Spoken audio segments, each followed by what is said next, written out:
Good to And go. it is that time again. That can only mean one thing. It's time for the worst 120 minutes in soccer podcasting. That's right. It is the Too Many Guys soccer show. But we are down a couple of guys, so can we be the appropriately numbered guys this week? We are missing our faithful co-host, Stead. He's a little bit under the weather, but that's all right. I've got Coach Matt to fill in as not only co-host and Manchester United fan and correspondent and USA Soccer correspondent extraordinaire, but also as producer. And London Sean had a early engagement today, which is, well, actually tomorrow in the US, but today for him because he wakes up at 1:30 in the morning to do this.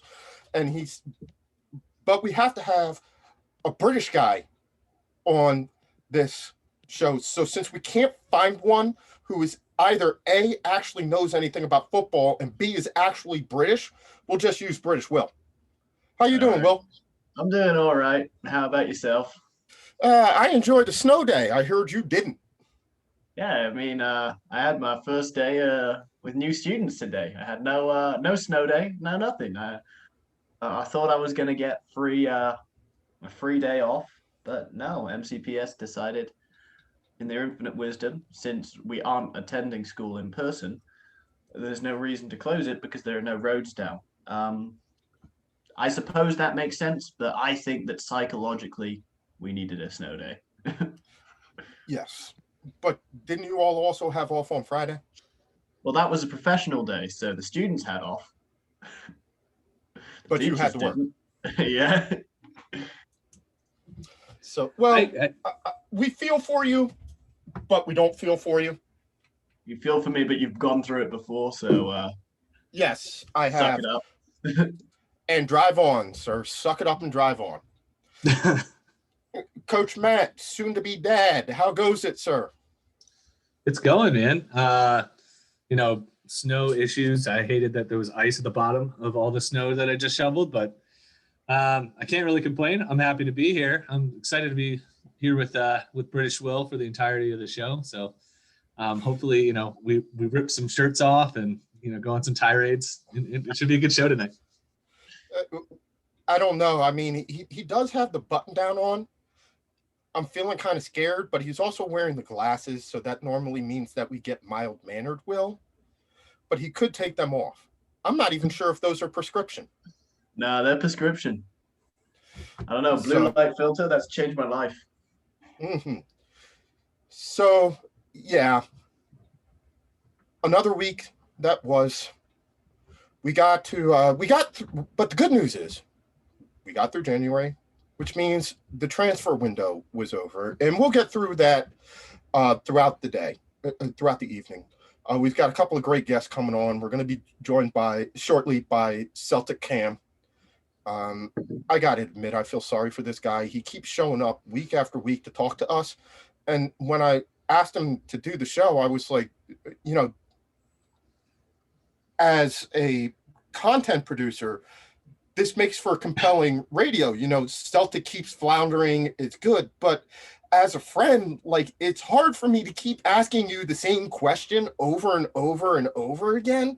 And I feel bad because we're going to have the same conversation this week that we had last week. The only difference is last week they had lost to Rangers and drawn their last 3 games. Now they added and lost to St. Mirren, which makes it even worse. And unless you count the loan signing from Everton, very quiet window for them, but it's the end of the transfer window, and we'll talk about it again. But man, it was a quiet window. I mean, I heard something that Celtic Cam's not going to be very happy with me because Liverpool did manage to poach one of the centre backs they were looking for. That Ben Davies fella. Mm-hmm. Yeah, that was a bit of a poach right there. That was a bit of a poach. I'm sure that he'll have something to say. So, buddy, I don't even know what to say to you at this point. I feel bad that I keep bringing you back on and almost just twisting the knife in, week out. But it's just when we thought it was going to get, it was as bad as it could get, they conspired to make it worse. What happened this weekend, my friend? Yeah, I mean, just joining this and hearing the name Ben Davies was painful enough. We thought we had that locked down, and next thing we know, he's going to Liverpool. So that was, a bit brutal. Yeah, I mean, I think at this point in time, it's almost pointless to talk about this season. I think it's just a done and dusted situation. However, I think if anyone's seen Dominic McKay, who used to be the chief operating officer of Scottish Rugby, has now taken up Peter Lawwell's position, which is something that fans have been calling out for a long time now. So I do think that's a ray of sunshine in the 2021 Celtic season. For anyone who doesn't know, he comes with a massive deal of experience. He's known to transform whatever organization or club that he's working with. And it seems like, from what people are saying, is that he's been given a large amount of control over the scouting network, the academy, and just, overall trying to maximize return on investment from players. So I think that's something good to look forward to in terms of more negative news. Jeremy Frimpong was sold off to Bayer and Leverkusen, which was a bit depressing, unfortunately. But the bright side of that is I think we bought them for 400,000. We sold them for 11.5. So, I think at this point in time, we just have to look to next season in terms of who we've got in, the CEO position, and hopefully we'll have enough money to let him kind of put his plan into motion. I was looking it over, and the one thing that they have done is they balanced the books. Now, I guess that's good given the sort of financial constraints of COVID. But when you are in the situation, and I'll get onto this with my next question, where you're looking to rebuild, and we have talked throughout the month about the need for reinforcements. It was a very quiet window for Celtic, and I want to get your impression on your honest feeling on the fact that you let go of Jeremy Frimpong, Oliver Neacham is gone as well, and the only player I believe you brought in was a loan signing from Everton. Yep, John Joe Kenny. I think he's right back. I think really unfortunate. A lot of the fan base is, as expected, very upset with the fact that, we haven't permanently brought anyone in. The only person we brought in is a loan signing. Thankfully it's a defender. I think if it had been anything but a defender, the fan base would have been beyond up in arms. But I mean, it's just not enough for this transfer window to bring in one defender who, from what I've been seeing from Everton fans, is really, not top quality, not really worth the time. So I think it's a little bit of a depressing transfer window. Again, I'm hoping that when McKay really steps into his role, because he's still going through that transitional period, that by the next transfer window, we'll actually be looking at picking players up at the beginning of the transfer window rather than the last 24 hours of the transfer window. I think that would be a first for Celtic in 10 years. So,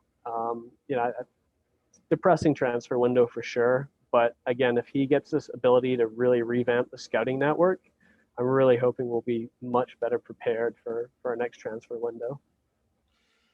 Now, Neil Lennon basically acknowledged that the club has entered into a rebuild.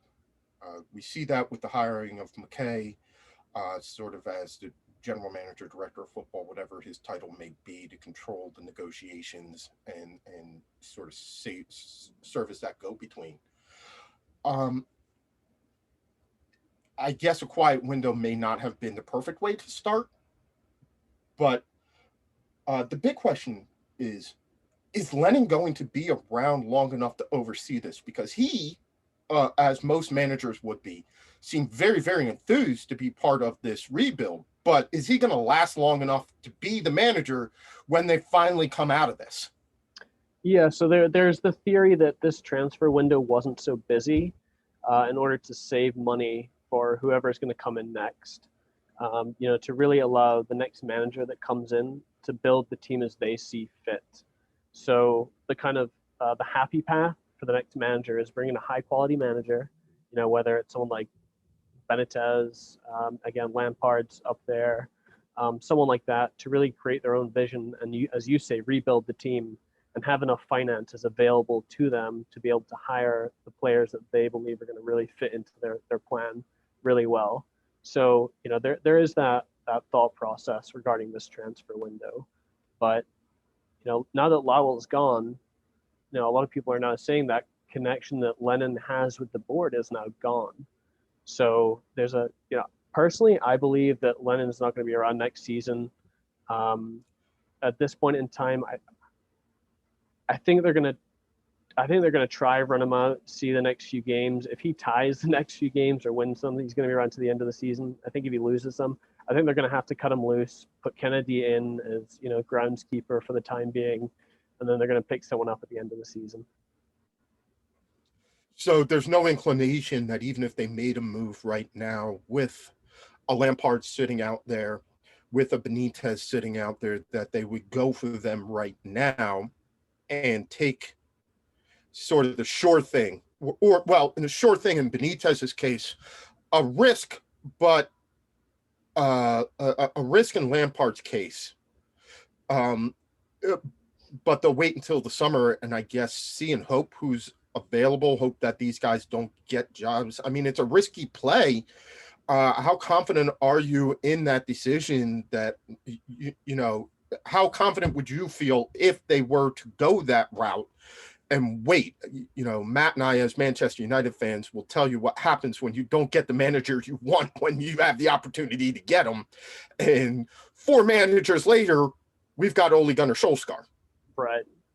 Right. I mean, it seems to have worked out for you guys at this point in time. I think if someone like Benitez was open to the idea of coming to Celtic, I would hope that the board would see that as a fantastic opportunity to jump on it and then start using, the current players we have, building around Benitez's model.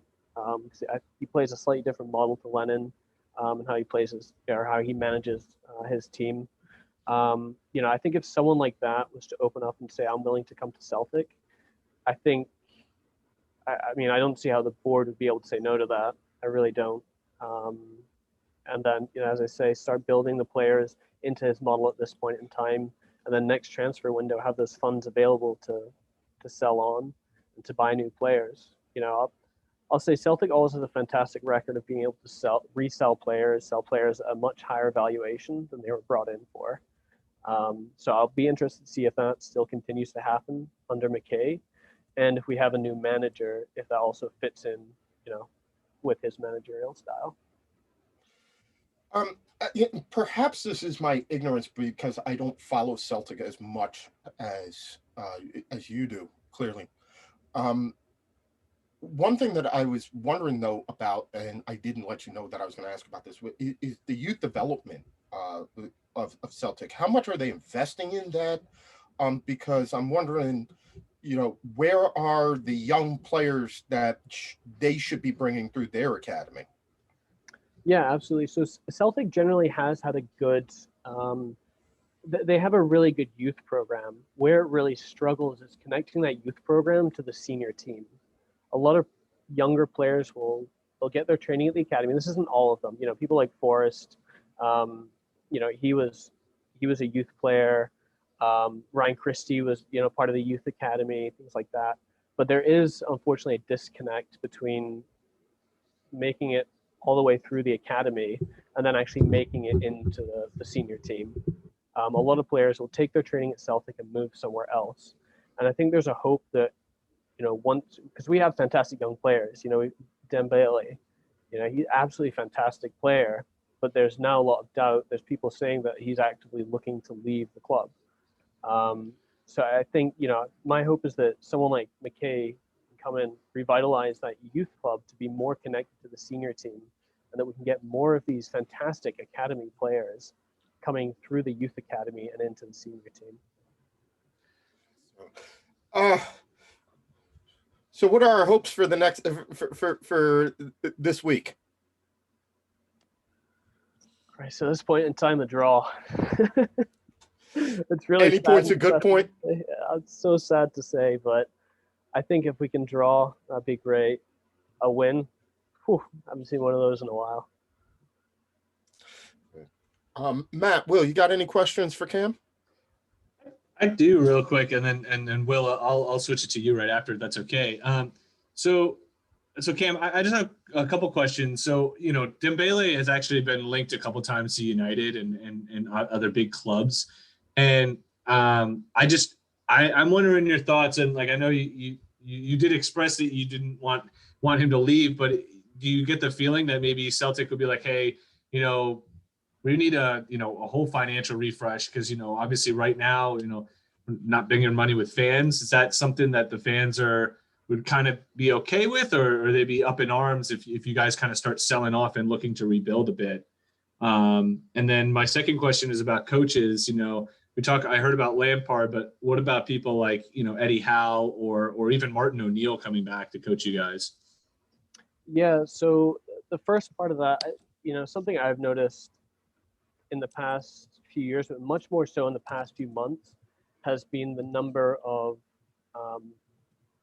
fans that have essentially been looking at the youth players that have been leaving, whether it's on loan or on a permanent basis. And we're saying, why are we not utilizing these players that, and that we don't necessarily have to pay an exorbitant amount for? They're young, clearly have skill, bring them up through the academy that, they obviously know how to play the Celtic way. They understand, Neil Lennon, things like that. So, I mean, in terms of finances, Celtic is in an okay place right now. Obviously, with COVID, they're not what they should be. But, I think as Mike mentioned, Celtic do have a very good track record of balancing the books and being able to keep ourselves afloat. So, I don't think we're being squeezed quite yet. Someone like Dembele, I personally would love to see play in the senior team.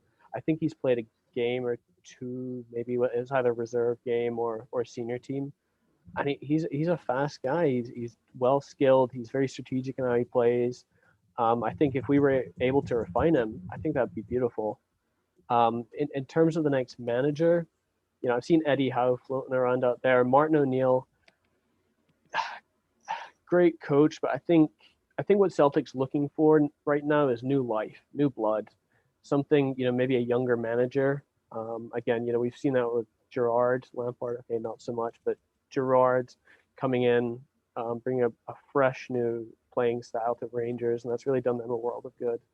So I think, personally, I would like to see maybe not Eddie Howe. He kind of had a rough end to his Premier League career, but Benitez is older, but the benefit with him is it's a completely different playing style, and he demands a lot more from his players.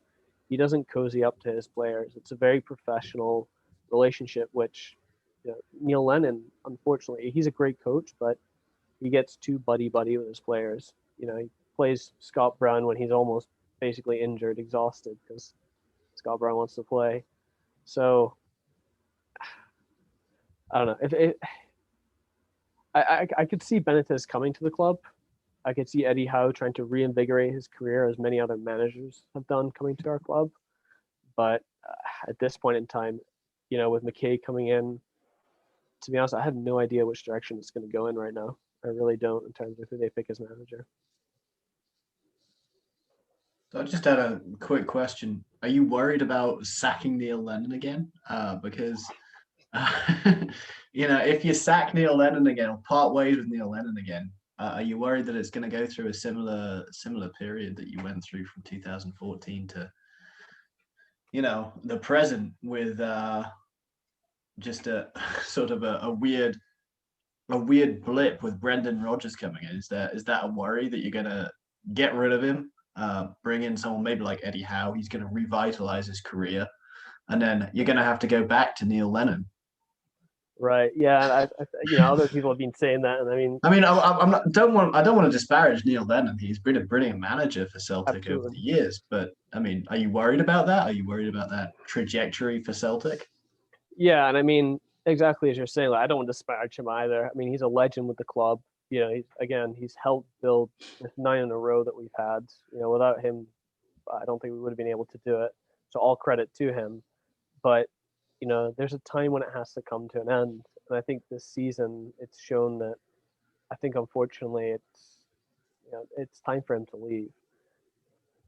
And go ahead. I was just going to say, and knowing Celtic, if we get a fantastic world-class manager like Benitez, and he leaves, we may end up asking Neil Lennon again. I mean, he's at this point in time, he's kind of like our second string quarterback. He's always ready to go. We rely on him when need be, but I think he needs to step back at this point in time and pick someone new up. And if you do move away from a tried and true tested Neil Lennon, who's, as you said, 9 in a row for you, basically, are you worried about a sort of Arsenal type slump after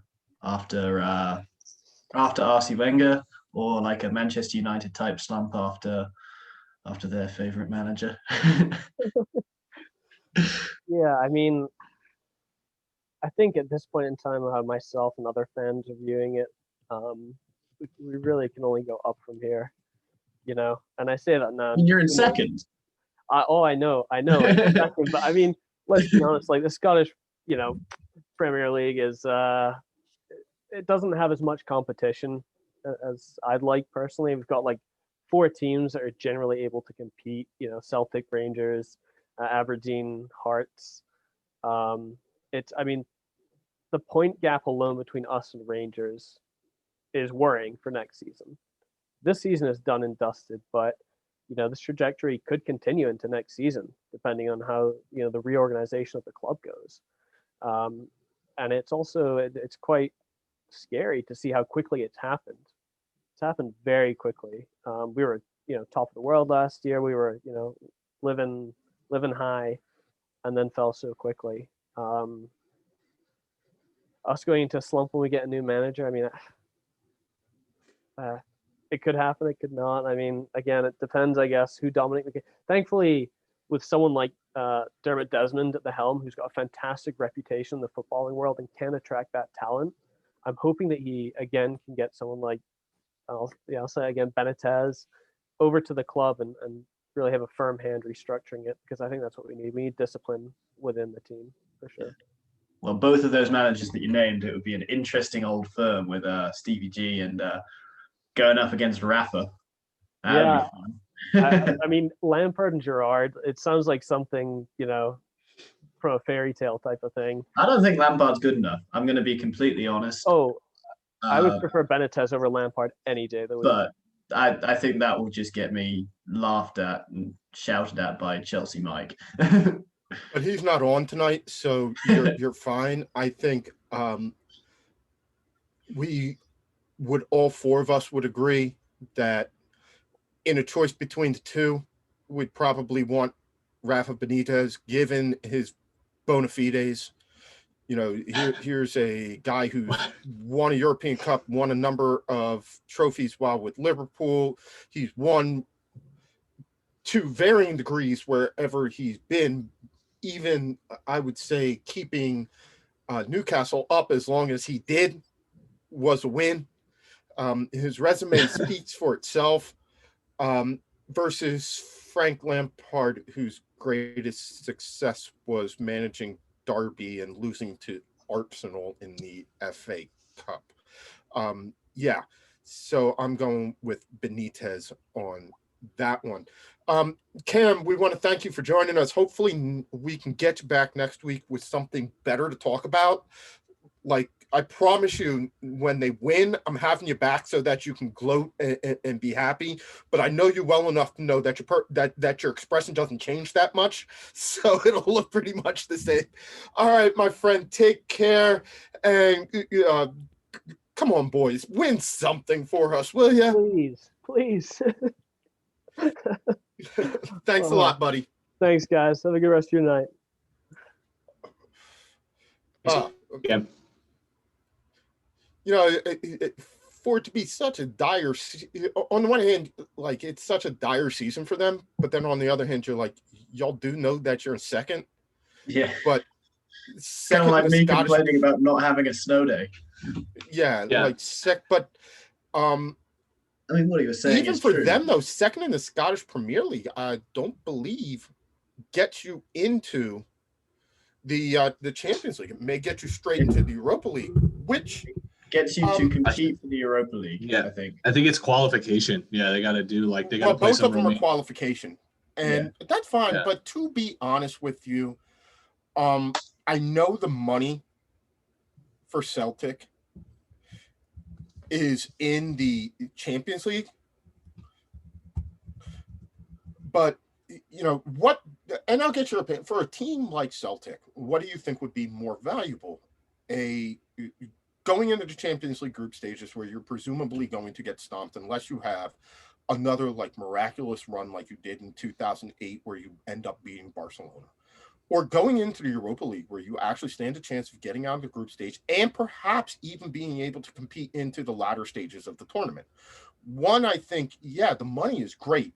Yes, I understand that, you know, they're for the finances. The group stage of the Champions League is worth more in TV revenue than the entirety of winning the Europa League.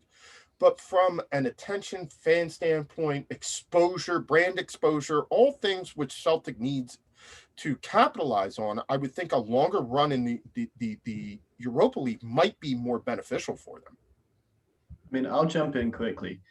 Matt, you and I have both had teams that were in the Europa League, and I was previously it was the 2015-16 season when Jurgen Klopp had just come in, and as much as I'll say it till I'm blue in the face when Manchester United's playing in the Europa League, the Europa League is like the B League. It's kind of uninteresting.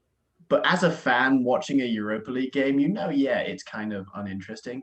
But if you're a true proper fan, you're pacing up and down. You're waiting for those goals to come in. And I think that's a reinvention for something that, as Cam is saying, like Cam is complaining about being in second in the Scottish Premier League. Yes, they are in second by a long way, but I think that would be something that you can really get behind and you can really enjoy the football. And if you can enjoy the football for longer, I mean, I think that's only a good thing. And if they're in second, they're going to come second. I think that they should enjoy and drive for that Europa League. And if they can, win the Europa League, because that's guaranteed qualification for the Champions League. So, I mean, I just think that's what I'd say. Go for it, Matt.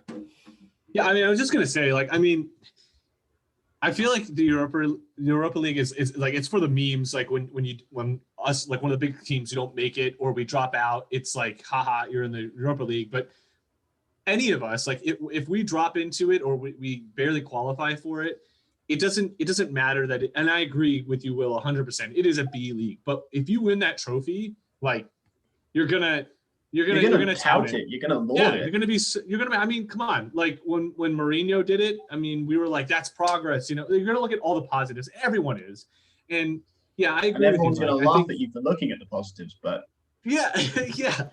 I think the thing for us though is we root for these massive global clubs, and yeah, I think Celtic is missing a trick on the fact that their brand is not bigger than it is, and I will argue that till I'm blue in the face.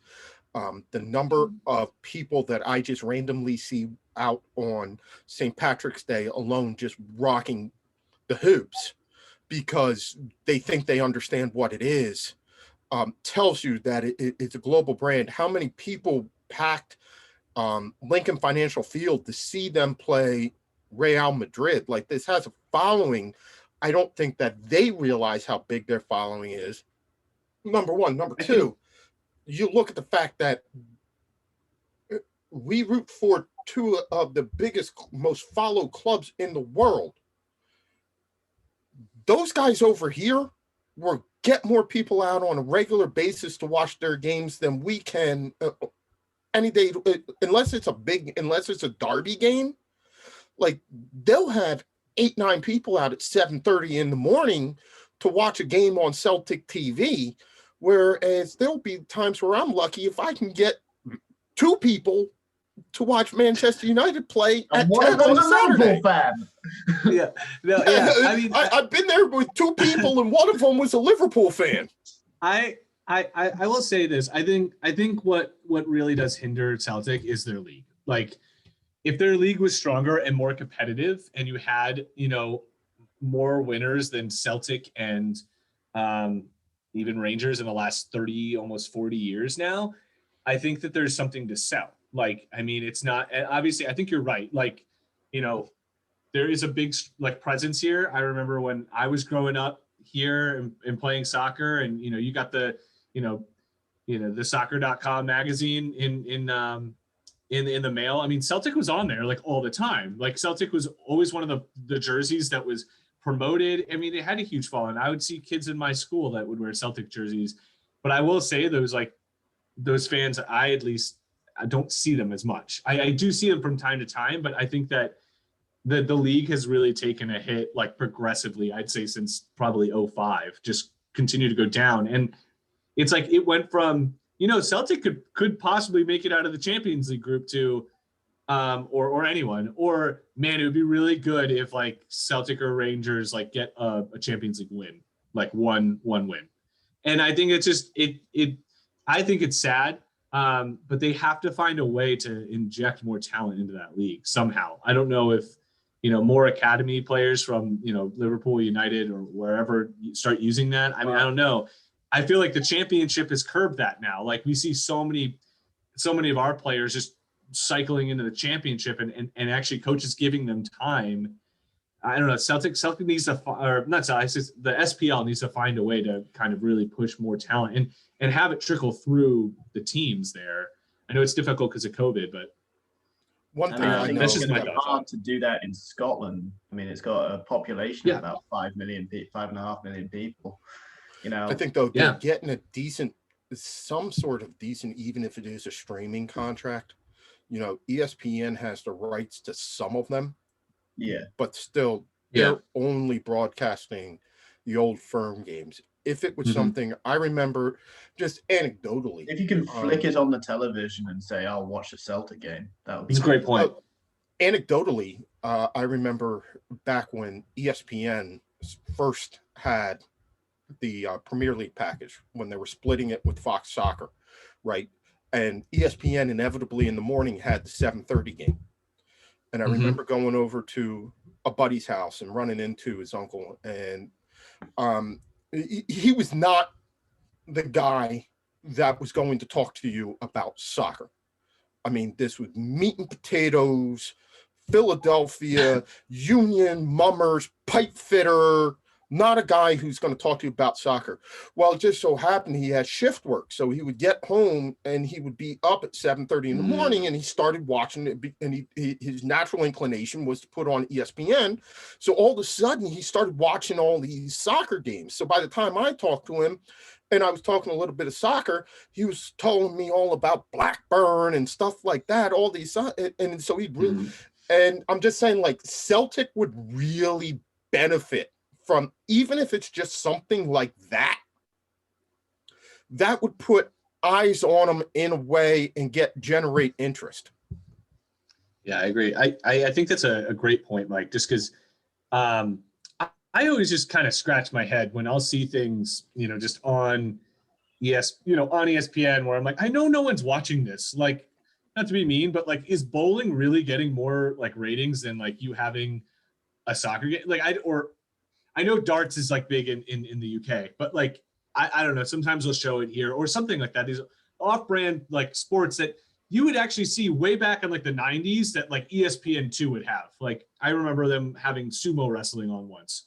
But I'm like, are these, like, odd, or, like, even these shows that aren't that great, like the debate shows, like, are they, that are like repeats, are they really going to get more viewers than if you put on, you know, some random, like, SPL game or a French league game or Italian league game or any games you have the rights to? Just, like, start cycling through that. That's, I think that's such a great point. There's such an opportunity here. I do think it's limited, but I think that you would get more viewers. I don't know. I think the problem is while you would get more viewers, you can't sell advertising, right?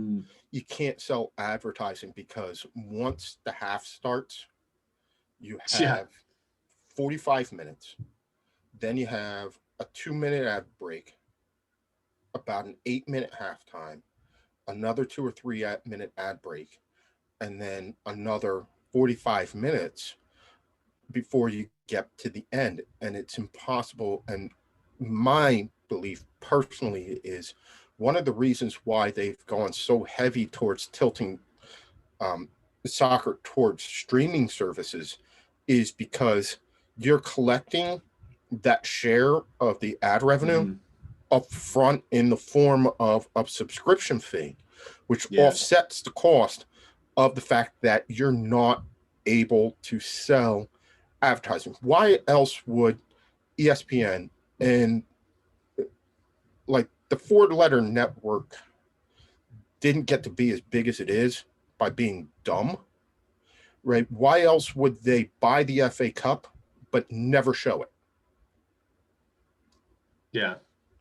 No, I think it's true. It's frustrating, but I think you're spot on. It is totally frustrating for fans like us who love it and want to watch it and are dying and would wake up. I can't say like. I mean, go ahead, Will. I would say, I know that the South African television stations. Somehow I know this. Admit it, you illegally stream games. It's fine. We've all been there. We've all done it. I've never personally done this. I've been in the room when this happened. Yeah, I've walked in. I walked in there, and we've all done it. We've all done it. And number one, number two, you are on a non-watched, non-listened to podcast that stinks. And you're worried about somebody coming after you because you may or may not have at some point in time illegally streamed the game? Oh, I was not the one illegally streaming the game. I will maintain that. Somebody illegally streamed the game. Someone illegally streamed the game, and I happened to see it. But they sell those, banner bottom ads and banner half side ads, and I know that that's how they monetize football in other countries. In F1, that's not enough for these stations, and I don't think it's I would be willing to watch that. What I'm saying is, I would prefer to watch that and watch Celtic play Hibernian than I would watch, the Austrian. I think you would get a lot more. And the other thing about it is, as the Celtic Rangers rivalry and the depth of it, the origin story, the history of Celtic, the history of the old firm, when you learn about it, it's so engrossing, so all-encompassing, that it becomes compelling to watch it play out, even on the pitch. Just when I had the opportunity to talk to Phil McGillibane, who's a blogger for Celtic, big-time blogger at the Celtic Real Madrid game, just when he was talking about like the origins and all of that and how engrossing it was and how easily it was to relate to for US fans. We have gone through leagues where, we created a league, we created an institution because we needed something to do with ourselves. That's basically the origin of every sport that we have. And then it got away from us. So, it would be nice. So, we do have to shift gears a little bit. We are joined by our good friend, Andy Nehammer, who covers DC sports, but is strangely wearing a Green Bay Packers jacket today. I don't get that one, but it happens. And yeah, Andy, congratulations. You won the transfer window. How's it feel? Sure, fine. It's great. We could have used another striker, I think. But it is what it is. We could have done it with a lot of things, but luckily we're in a good position where I don't think we're going to get relegated. So anything that we brought in was cherry on top of already pretty decent cake. So what I mean, getting Hilaire out was, a key deal. Yeah. I assume that signing Benrahma to making that loan permanent was an acknowledgement of his value to the team, even if it did exceed slightly what the Hilaire fee was. And yeah, the Benrahma was an obligation to buy in the summer. The whole reason that they moved that up was because Moyes wanted to bring in Jesse Lingard from United. Which why I don't know, but we did, so may as well. So we can only have 2 domestic loanees, and Craig Dawson, who is suddenly the best footballer in the world, is one of them. So we needed to sign one of them on a full. So Benrahma was kind of the obvious choice there. I don't mind the move. Benrahma has been showing improvement. I think Moyes was kind of hard on him when he first got there because he was giving away the ball a little bit too easily. I think he thought he could kind of dribble through everyone like he did in the championship with Brentford, and you can't really do that at this level. So, and you can't do that in a David Moyes system either. So, but he's been looking decent and looking a little bit dangerous. So I guess you already gave me your impression of the Jesse Lingard deal. Now, Matt, I'm not gonna lie, I have a weird relationship with Jesse Lingard. Remember, it was he who scored the goal that won us the FA Cup, which was, that it was a long break in between there. He scored some key goals. He's been a decent contributor. He has just fallen off the boil in the last couple of years. I want to get your take, Matt, before I get Andy's take on him for West Ham as to what you think that loan signing could do. If Jesse reaches his potential playing for Moyes and gets his head on straight, they could be getting a heck of a player. I honestly I think that Jesse has a lot more flair than he. I'll get to you in a second, Will. Than he has, but I'll say this: Jesse Lingard and Andy, I think you'll see this. Jesse Lingard works his socks off. Like he's a frustrating player attacking wise because he doesn't take enough risks, in my opinion, in terms of the way of what he passes. But he ran in all of his games in the World Cup. He had the most ground covered of any player for England in all of their games.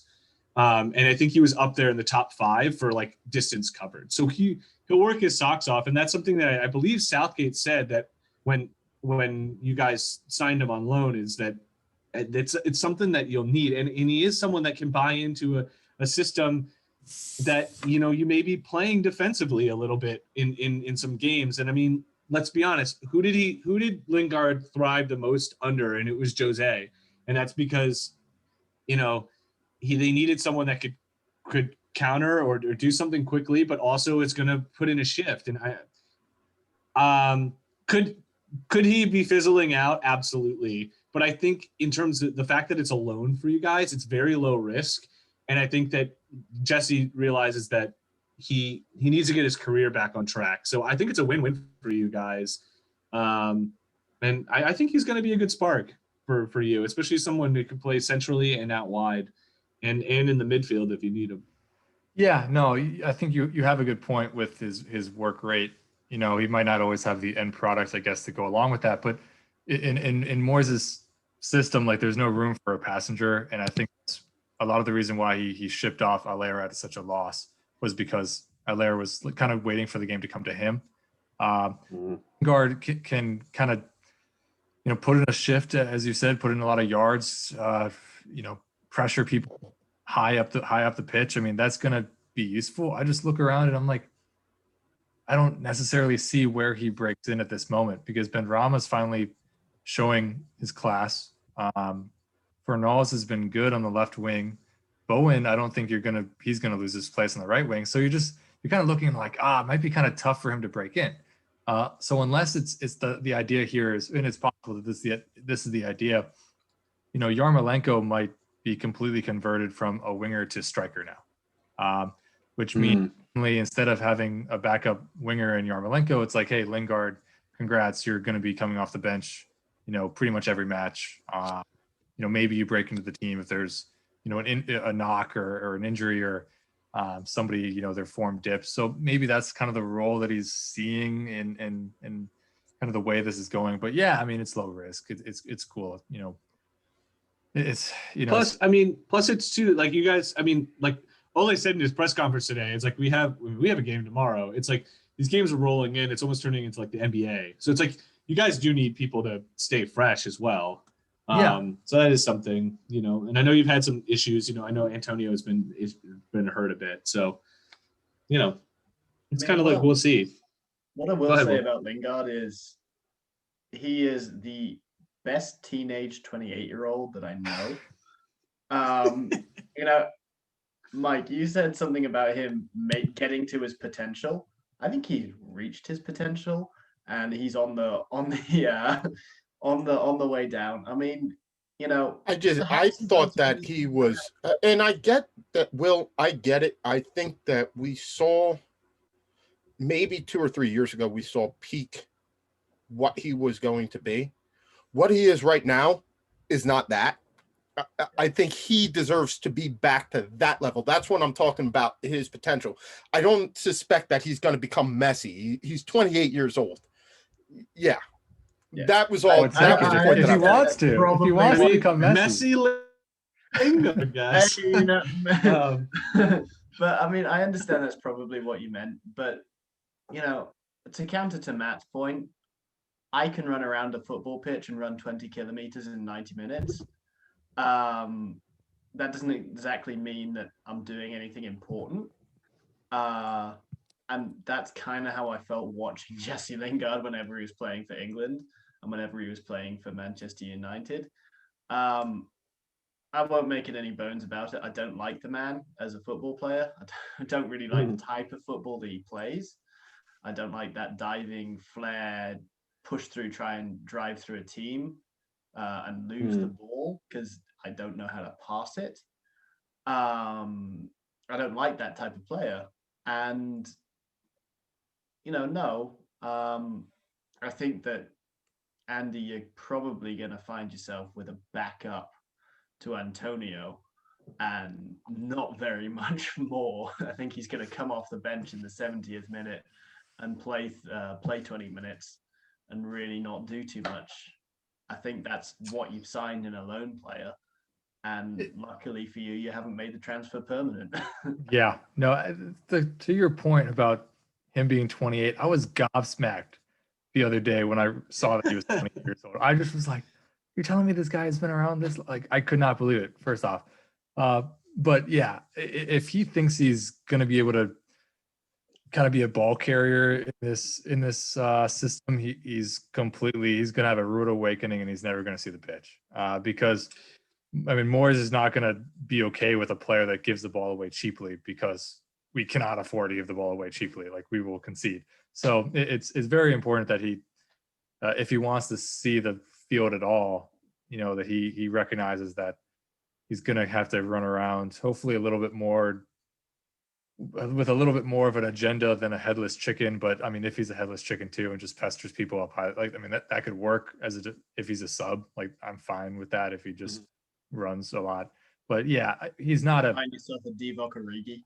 Yeah. He's not going to be great, and I don't think anyone super expects him to be great. But it is one of those things that West Ham needed somebody.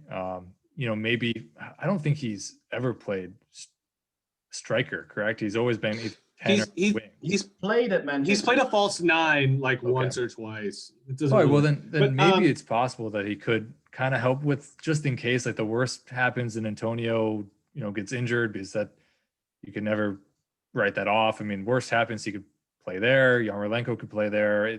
it's another option. Yeah. As I think Matt, you said, almost like the NBA. Yeah, like West Ham just played on Sunday. I know they play on Wednesday, and then they play after, on the weekend or something. Like it comes thick and fast, and you're gonna need. I know he can't play against Man U in the FA Cup, but him against Aston Villa would be a smart idea, because then you have Bowen or Fornals or somebody fresh for the weekend against Man U. So it'll be interesting, and I think it purely depth. Sure, why not? So let's go with that right now, like talking about the league. So you're sitting in fifth, and I want to get some reactions from both of you guys, because you guys played over the weekend, Will and Andy. Obviously, Andy, it's not the result you wanted, but how are you feeling? Reactions to that game this weekend, and looking forward. Do you think it's just a blip, or do you think it's going to be, you may come back to earth a little bit? I don't want to say come back to earth. I think you guys have proven that you can hang around a little bit, but do you guys think you'll dip it at all, or what are your thoughts? Yeah, I think what it showed me was that there's still a gulf in class between the teams that are actually going to every single year be European challengers, and then West Ham, which is trying to kind of pretend to be in that class this year, and I think is kind of lucky in a way to kind of be at that level, 35 points or something through 21 games. I think phenomenal return. I didn't mind the loss. I know some West Ham fans were pretty ticked about it on Twitter, with saying like, oh, we were woeful things. It's still the champion. You're still against the champions. Like, yeah, you had a bad match, but it's one. Before that, we hadn't lost a match since December 21, I think, was the last one we lost. I mean, that's, for West Ham, phenomenal unbeaten run. 5 straight wins or something like that in all competitions. You take that. Yeah, you lose against Liverpool. It's like, all right, fine, whatever. Of course, you don't want it to be on Wednesday. If West Ham looks really, really poor against Aston Villa, then you're like, all right, now we have, maybe we're coming back down to earth, which hopefully earth is, no more than like 10th or something like that. But yeah, I know. It's one of those cases that I didn't mind Sunday's loss at all. Like, I guess the more thing I minded was that Antonio missed kind of a sitter. I don't know if Will remembers it. I remember that. He missed that, and that extended. Yeah, it was not a great miss. And in the previous match before that against who was it again?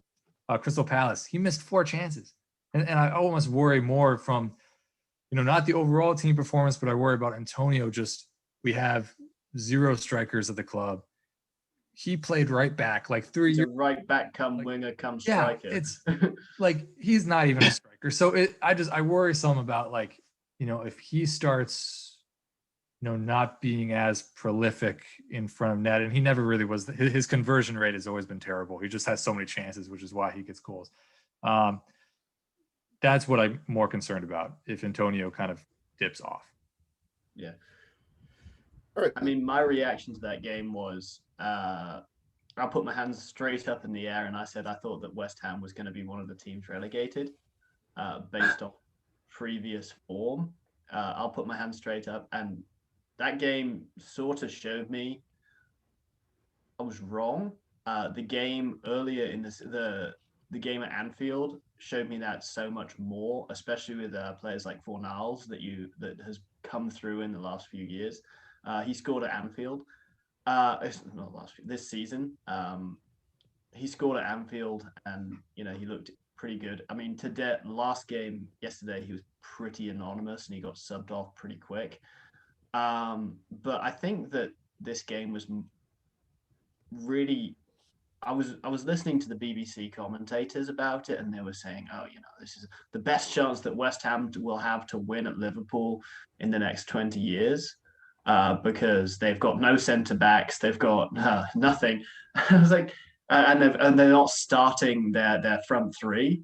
They were only starting Salah of the front three, but of the people that they were starting in the front three, you got Divock Origi, and I love Divock Origi to bits. He scored in the Champions League final. He got us to the Champions League final. I mean, yes, he's not done quite so much ever since then, but I quite like him as a player. So he's got credibility, and he's a striker or a winger, and you don't see anyone in West Ham's team that's anywhere close to us got that pedigree. And then you got players like James Milner, who's 35 years old and has played over 500 games. So I don't think that West Ham, as much as I have to respect the fact of what they've done this season under Moyes, really had too much of a chance, even if you look at on paper where Liverpool's not at its strongest. So I had to respect them, and I thought that Craig Dawson's goal in the 87th minute really showed Liverpool's need for a centre back and what West Ham can really do and punish us well with. I think one of the points that I heard brought up was their first corner that they took in the match. They took it short. Yep. And I saw that and I was like, thank you. Yeah, I screamed when they did that. I screamed. I was like, what do you got to kick it in. I think just put it in the box. You've got Jordan Henderson at centre back, and the next tallest person is James Milner. Yeah, you've got one player in the team that can do anything with his head, and that's Nat Phillips, and he's a 23-year-old person who was playing at Stuttgart last season. Yeah, I think West Ham's reliance on corners, how they took that short was kind of frustrating. But Liverpool also kind of used that against West Ham. If you remember Salah's phenomenal counterattacking goal, that was a case of West Ham thought, hey, we can get back in this match. We just let's put a lot of people in the box, and it worked with Craig Dawson at the end. But they absolutely got caught out. And I think it doesn't happen against worse teams than Liverpool, but with you got a guy like Salah. And I think that you have to really tell off Matt and Mike here, because I don't think that before playing against Manchester United in the FA Cup, Salah takes that ball down like he did. I think there is a bit of confidence going there. And I really want to stir the pot with them and talk about how Salah is performing better than Bruno and has more goals and assists in the last 10 games than Bruno does. Yeah, I mean, Bruno's definitely, But I don't want to take the focus away from West Ham. Oh, look at oh, you sucker. No, I mean, I don't want to take too much away, but yeah, Salah's definitely been hitting form. I will say that I'm not really sure about your other attackers, but I mean, Salah, we've seen in the past, man, he can carry you guys, and I think that's seeing Klopp's reaction to the goal, his first goal. It wasn't even like a celebration of, oh yes, what a goal. There was so much relief filled into it, where I think he knows it's Salah's going to have to carry you guys through those slumps, and if he can do that, then I mean, as you can see, you're 1 point. You were 6 points behind us, and now you're 1 point behind us. But Mike, I want to get your take. I want to see if you have any questions for Andy about West Ham or anything. Andy, I got to switch gears real quick because I know you cover NFL football as one of your primary gigs. And apparently somebody told me that there's a football game coming up this weekend that I probably should pay attention to, involving one geriatric quarterback and future president of the United States, Patrick Mahomes. So I wanted to get your quick your take on the Super Bowl real quick before we get you out of here. Never bet against Tom Brady, and I'm the guy that's wearing a Packers sweatshirt. So I bet against him last week, and that wasn't so hot, was it? So he just has something special about him. I know Patrick Mahomes is next level and this up and coming. Well, he's here. He's not up and coming. He's here. He's gonna probably be a Hall of Famer too. But Tom Brady in the playoffs is just a different breed. So I wouldn't put it. Always remember, Tom Brady has never lost a Super Bowl to a team that wasn't from the NFC East. Or especially the New York Giants, which is my team. So nice. I mean, and the Eagles, we got him. That's true. If if Tom, I mean, if Aaron wants to call me at all, I can give him some pointers about how the Giants beat him. But no, Andy, I did want to say I'm sorry for the loss. I was pulling for you guys, but hopefully you guys take them out next year. Oh, whatever happens, hopefully Aaron Rodgers is still a Packer next year. I think he will be, but that would be a crazy offseason if he left. But we'll see. But yeah, thanks for having me, guys. This was great. All right, my man. We'll have you back on. Thanks, Andy. Yep. See you all. And we are going to switch gears again and bring on our friend, colleague, partner in all things soccer sartorial, Bundesliga Rob. How goes it, sir? Fantastic. Feeling good. It's Monday. Got a little shoveling in. A lot of snow here in the Maryland area. So it's one of those days where you sip your spiked hot chocolate in between snow shoveling and enjoy some football or the transfer window. We do have a lot to talk about.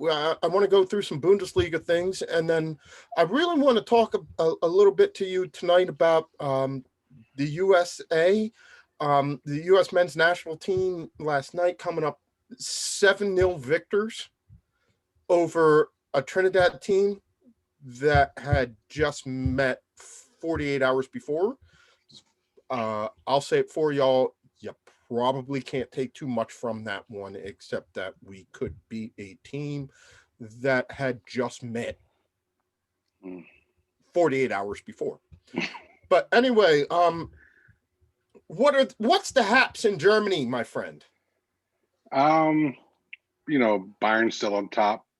They have a 7-point lead over Leipzig. Dortmund is kind of a little bit in a tailspin.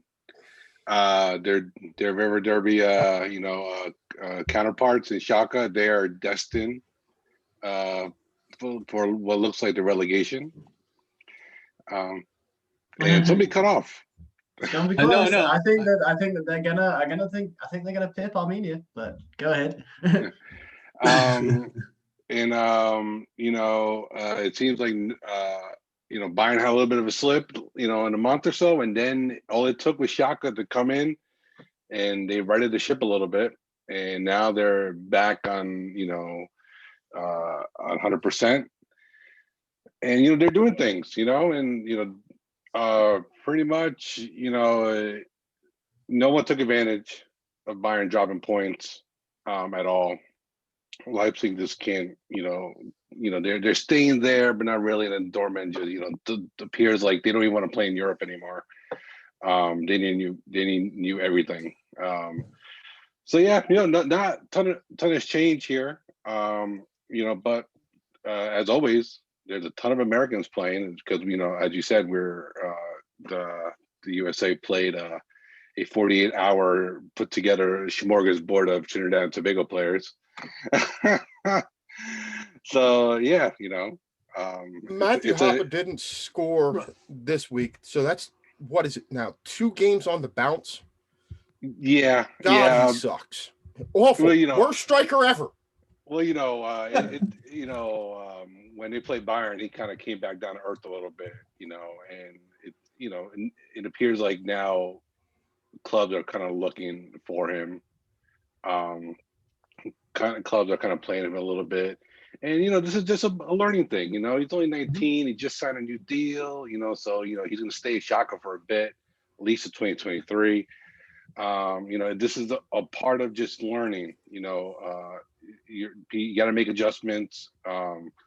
And the problem is now, town is just not around him. And it's kind of a demoralizing situation over at Schalke. They just can't get out of that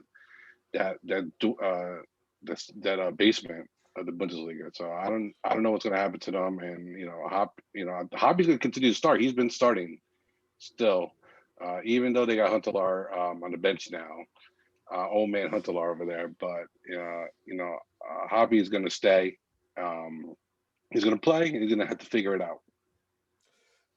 Now, yeah, early in the season, Hoffenheim, you said last time you were on, like Hoffenheim came in, they beat the doors off Bayern. This was the return fixture. It sure looked to me like Bayern righted the ship and got a measure of revenge. What was your take on that game?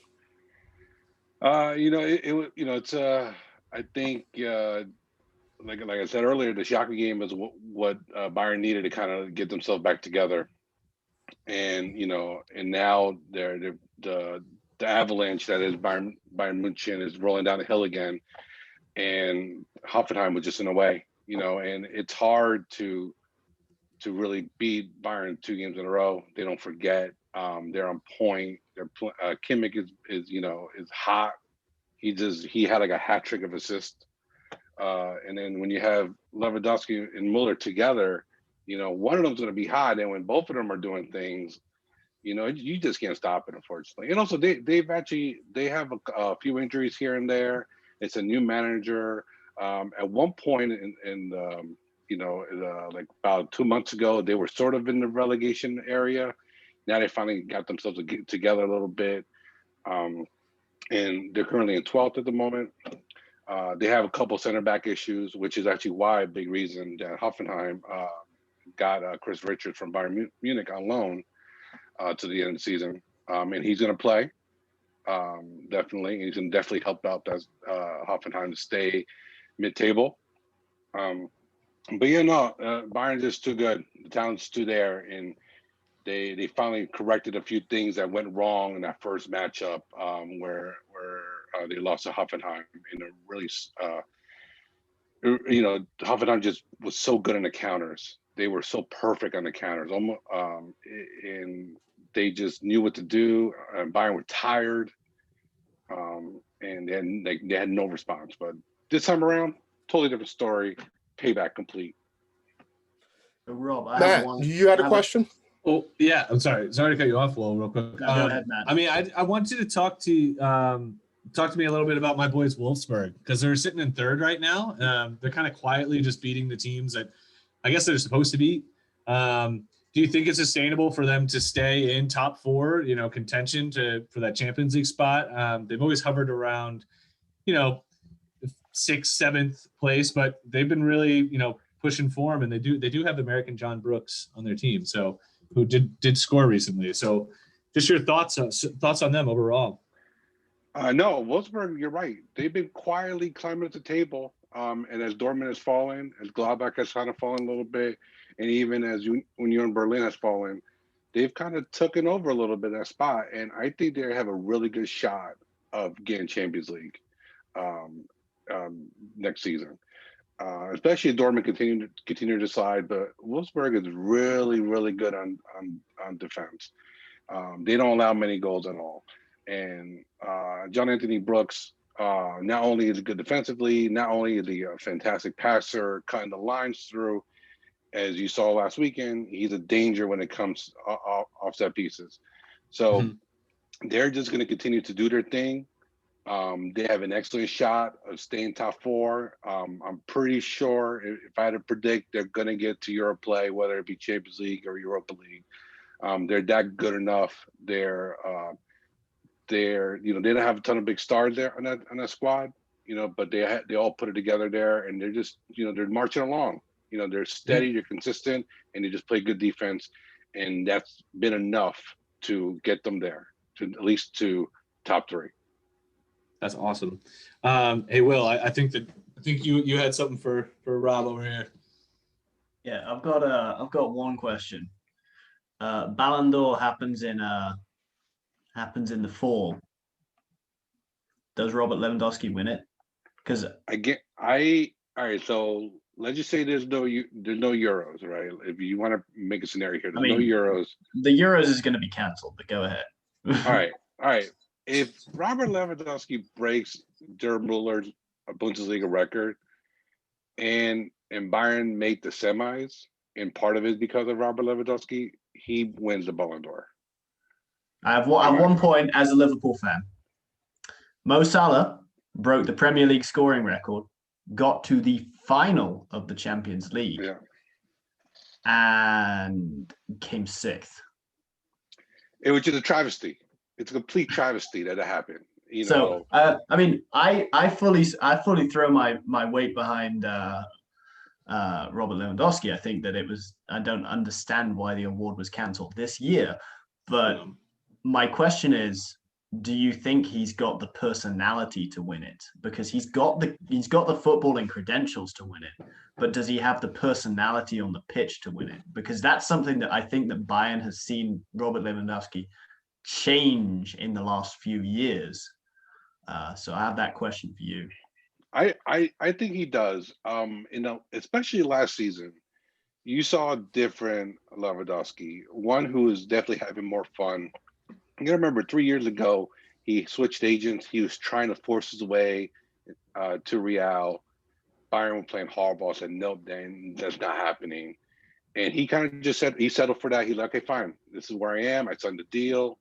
I'm staying at Bayern. And then you saw last season, and it's a big reason why they won Champions League, is that Robert Lewandowski became a more complete player. He was not just a poacher.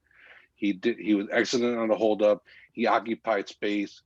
He let other players, get more goals. He was unselfish. He had a bunch of assists as well.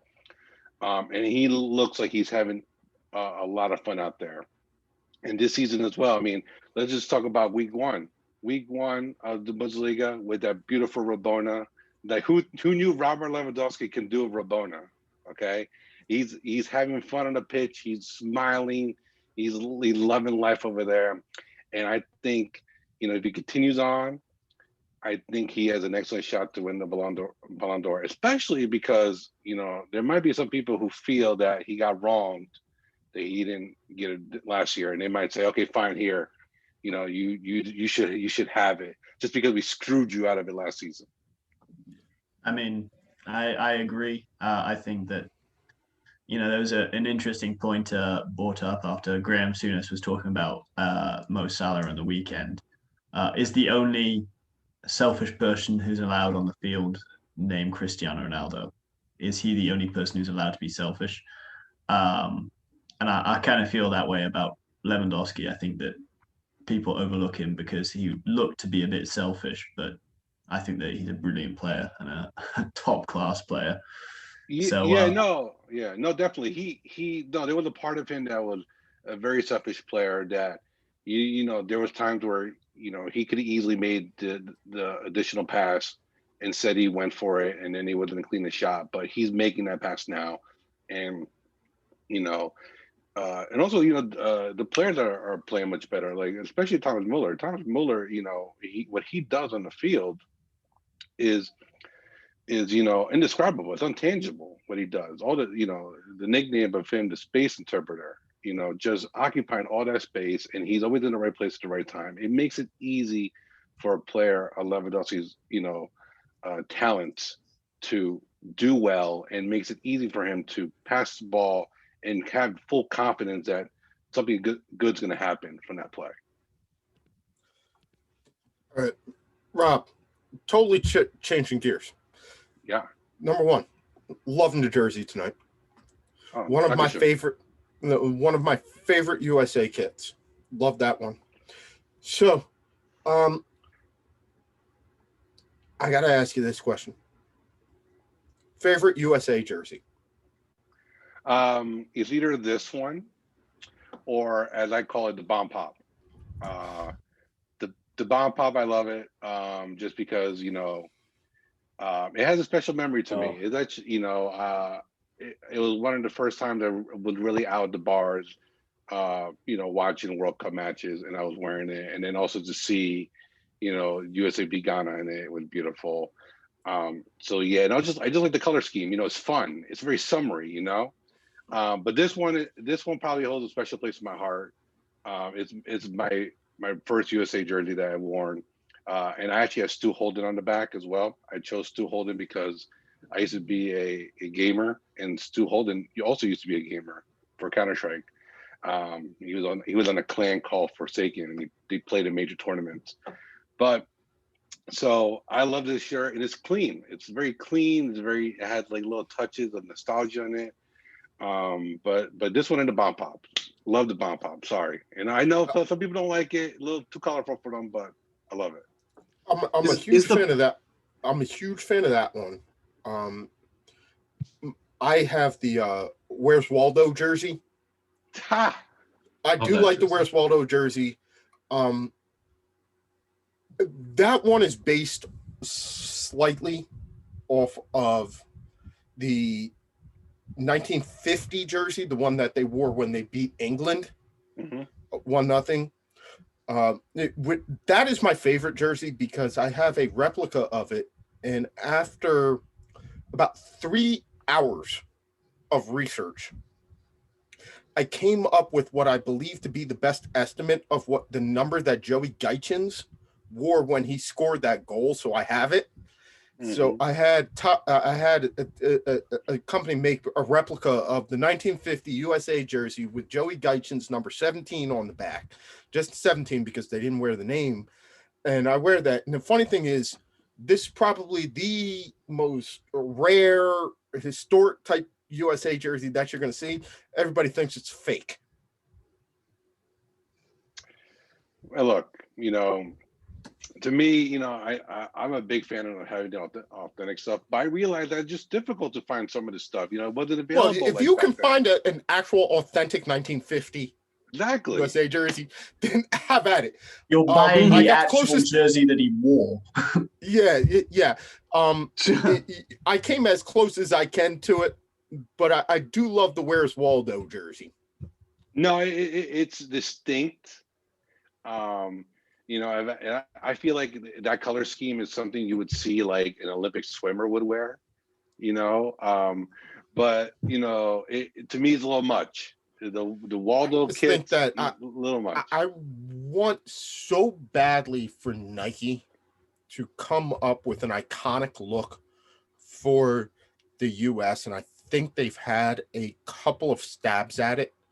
I thought the red and white hoops would be it because there aren't any international teams that I know that wear hoops. Yeah. No. Well, I mean, Trinidad and Tobago tried to do it the other night, and they got beat 7-0. Yeah. So probably not a good idea. Yeah. Well, can I tell you that I actually proposed it on Twitter the other day. I will love a Jordan Brand USA shirt. Rock on. Yeah, but can Jordan Brand do USA with red and white hoops? Because I think that would give us that iconic look that we're looking at. It would be like Spain's red jersey, the stripes for Argentina, Croatia's cable would you want kit. them? Would you want them vertical, or do you want them like actual hoops? Actual hoops. Nobody wears hoops. That's true. Nobody wears hoops. I want clarification. The Bomb Pop jersey, is that the denim one from '94? No, that's the red, white, and red, blue, and then the white top, right? I think it's red, blue, white. I gotta remember the. No, it's a white body. I know what you're talking about. Yeah, I know the one that you're talking about. It does look.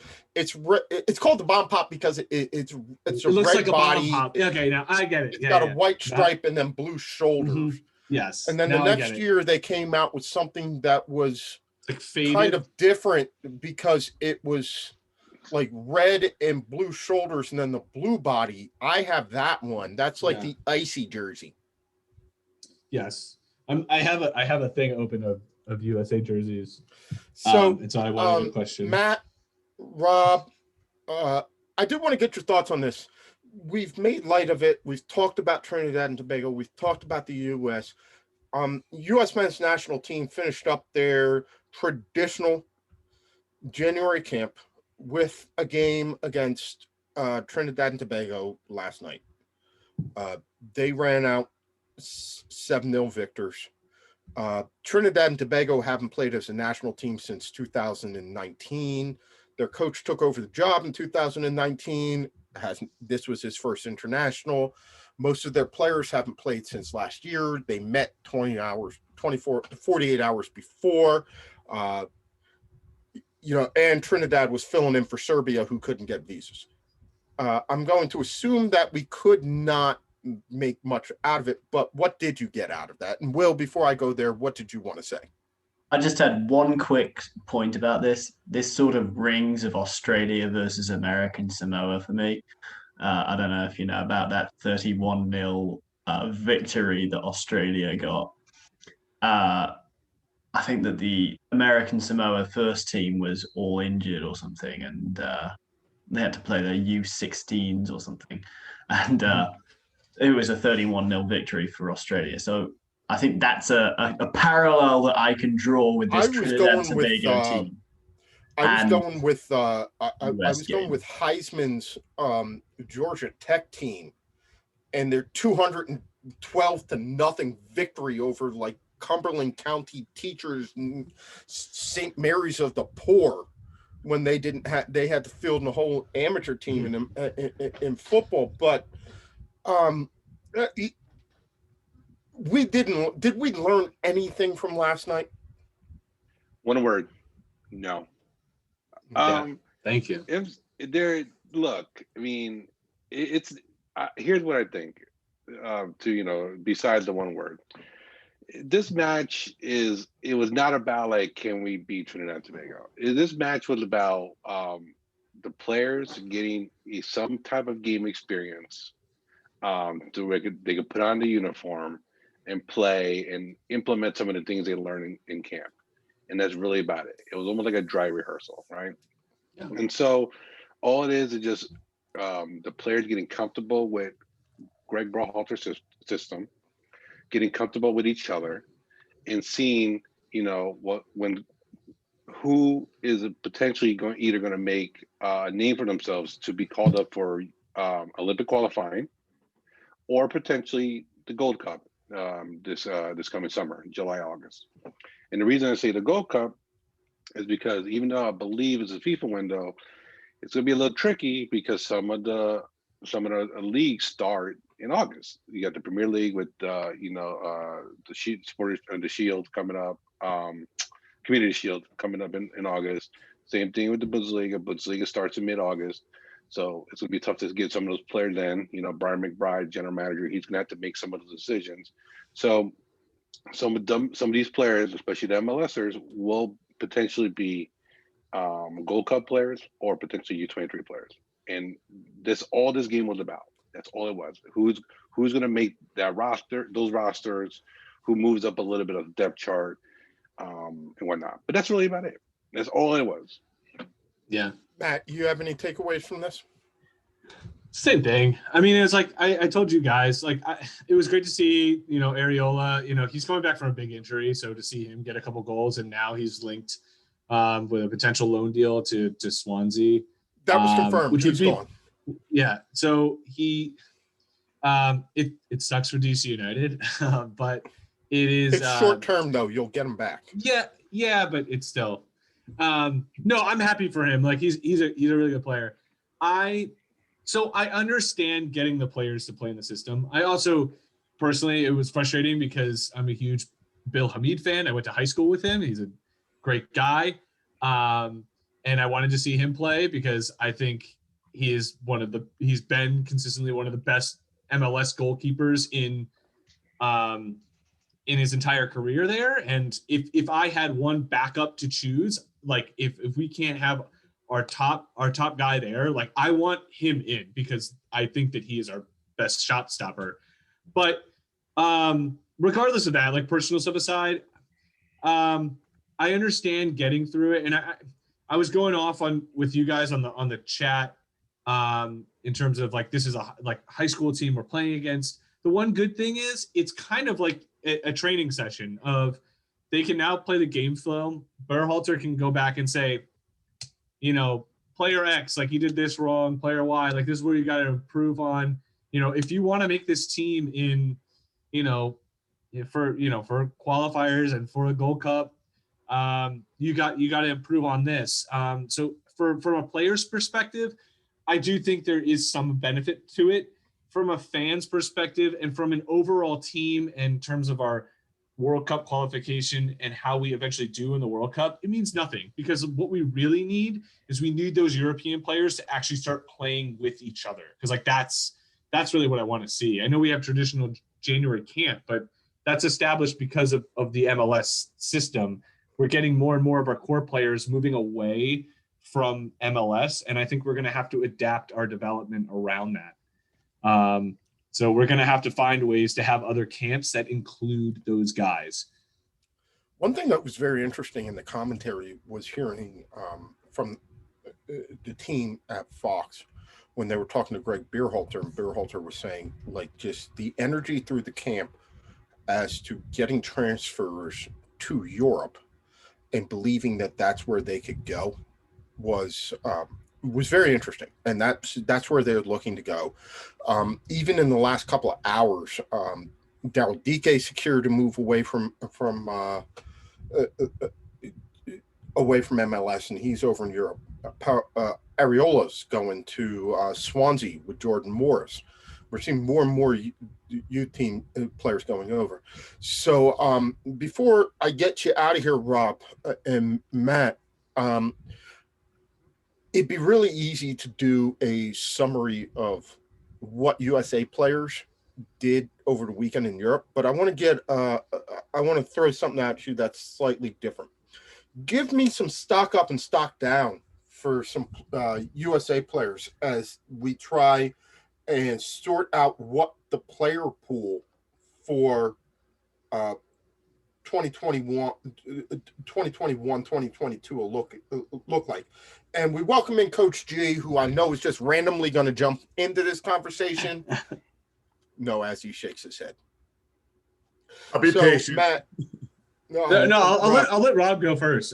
Rob, what do you got, my man? All right, so the way I see it is I'll just say a player, and then Matt will pick a player that I think his stock has jumped. So we're only talking about yesterday's match. We know for a fact that Sebastian Lletget is going to start. If Greg Berhalter has all his players at his disposal, Euro kid included, Sebastian Lletget starts. He's going to start, with McKennie Adams. He's the only one who's been playing every match since September, October.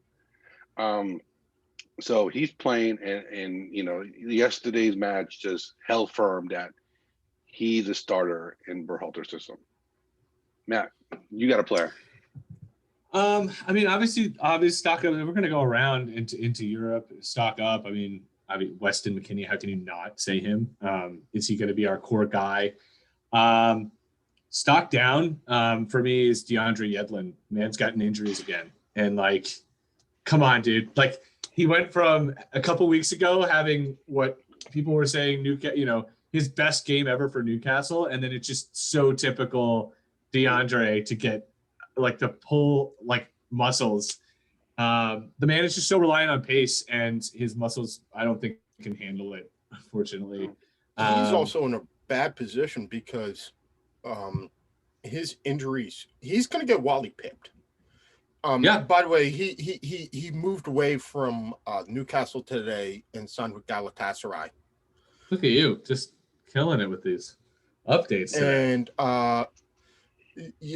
he's going to get Wally pipped because right now as fullback, if I have it, Rob can disagree with me if he wants, but you got to look at a choice of 2 of 3 of Reggie Cannon, Serginho Dest, and Anthony Robinson would be my 3. And Yedlin's kind of on the outside looking in. Mm-hmm. Will, you want to jump in on this? Well, I have a sort of point that we might come back to because I think it's a bit of an interesting one. I had a friend who was very close to the US camp. He was very close to making it into the US camp, and he basically told me that everything about the United States soccer setup is about speed and strength, and being the fastest, strongest person that you can possibly be. And do you think that the United States is moving away from that with this move towards Europe? And do you think it's a positive move Absolutely. to get away from this physical side of the game just to Absolutely. Yes, and since we don't really want to Yeah. acknowledge you, we're going to do yes and yes, and then we're going to go back to what Yeah. we were talking about. No, yeah, I agree, yeah. Yeah, it is. When you look at how Greg Berhalter has allowed some of these guys to express themselves on the field, there's a lot more creativity. There's not as much reliant on just like straight line speed. He still will choose people who run quick in a straight line. When he can get over Giassi Zardes and say, Yes, like, please. you're no Oh my longer, gosh. because the only thing that Giassi Zardes does effectively is run from the halfway line to the byline at a quick pace. Other than that, he can't do anything. But Yeah.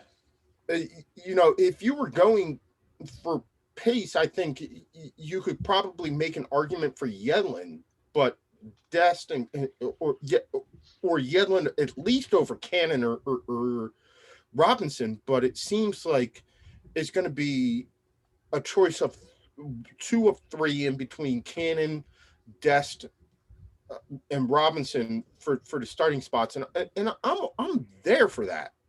I'm there for that.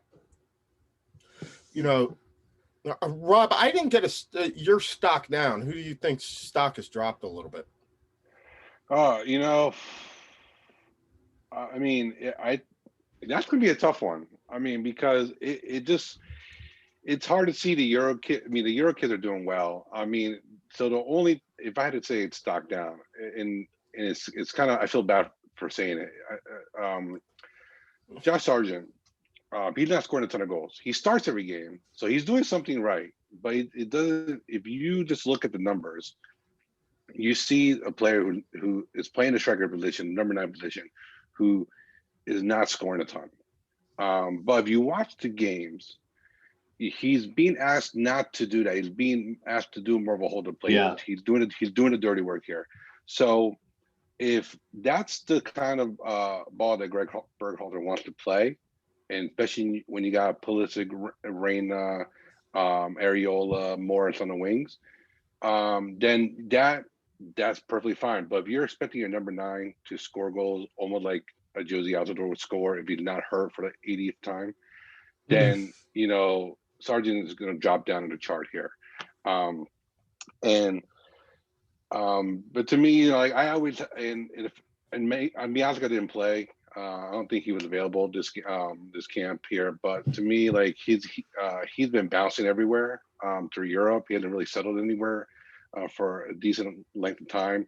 So it's really up to Matt Miazga to get himself established somewhere, start matches, hold his ground, and make a name for himself to start alongside John Anthony Brooks, because in my depth chart, I have John Brooks and Aaron Long as starters. Mm-hmm.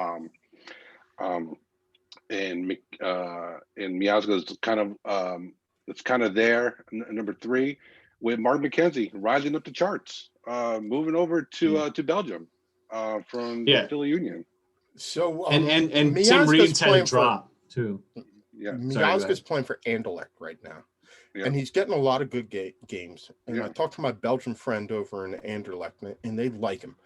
Part of the reason why Miazga's bouncing through Europe is because he is still a Chelsea player, so they consistently loan him out wherever they want to. Wherever he goes, he plays and plays effectively. I've not seen the John Anthony Brooks Aaron Long combination.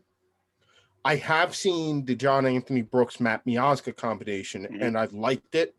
I've seen it enough to know that I like it because Miazga's relatively athletic. He's long. He gets up. They complement each other very, very well, and I think it's a case of the sum being greater than the whole of the parts.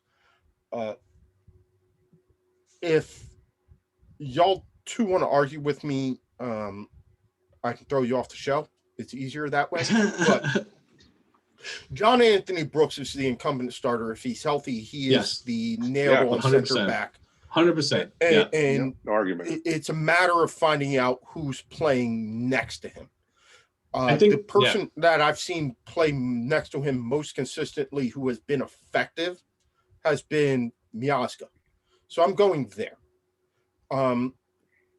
As far as stuck down for me, Josie Altidore. Like, can we just show this man the door? You couldn't play this one because you had a minor hamstring injury and you needed to negotiate a transfer. I know that you are the U.S. is his record goal scorer. You know how many goals that man has scored in a World Cup? Yep. Can we all do this? 0. I love Will. Will was like, I don't care. 0. He's never scored a World Cup goal. I don't care whether you can score 8 against St. Vincent and Barbuda. Where are you when I need you? And yet again, another chance for you to play effectively and lead a line, and you're not there. We need to get over him, but unfortunately, the U.S. men's national team is where good strikers go to die. Josh Sargent, you already said, Rob, he's fallen down the depth charts. Bobby Wood hasn't found the back of the net since the Clinton administration. Whatever happened to, like, we can't find a striker. That's why I'm hoping, can we put Hoppa in bubble wrap and protect him, because we're probably going to need a striker at some point. And if he actually physically plays for the U.S. men's national team, I'm pretty sure that he's going to end up sucking. So can we keep him out of the lineup for as long as possible? Schalke's going to need him. That's a problem. He will need to play. So let him play for Schalke, because I'm pretty sure he's learning how to be a better striker playing for them than he would playing for the U.S. men's national team, which is where potential goes to die. As a striker, that's where potential goes to die. I think it's 2 things. I think, Rob, you brought up a great point that, like, this is huge for Hoppa right now. Like, everyone's adjusted to him. Okay. Can you prove that you're legit? Because Mike, you brought this up to us earlier. Like, is this guy going to be a Harry Kane where we didn't know where he came from or it came out of nowhere and is really good? Or is he just kind of a bright spot, kind of Pico like Macheda, Bobby James Wood. Wilson, Bobby Wood? Yeah. Bobby Wood, Jordan Morris, kind of Lee's like, yo, is this gonna be? And then all of a sudden, we don't know what we have. I personally think for the strikers, it's gonna have to be by committee. You prove us wrong, and because we have enough of supporting cast, we just really need someone to tap in those goals. You've got Pulisic, you've got people that can set them up. Okay. And we know that we have people. When Pulisic plays for the United States, it is completely different from when he plays in Europe. He knows that he has to take over a lot. So I think that it really is going to be by committee is going to help. And just a side note to you, Mike, I actually think that Long will be the partner for Brooks, because I think he's complementary. The only thing I'm saying is I have not seen that combination together. Whereas I have seen Miazga and Brooks together, and I like it. If Long can partner Brooks as effectively as, if not better than Miazga, then I'm all for it. Like, Miazga's a question mark. I would say, I would say I'm okay with that. Like, I've seen Ventura Alvarado go through with him. I've seen Miazga. I've seen any number of people try and partner John Anthony Brooks. And the one constant in all of this is John Anthony Brooks. Yeah. So he's my incumbent.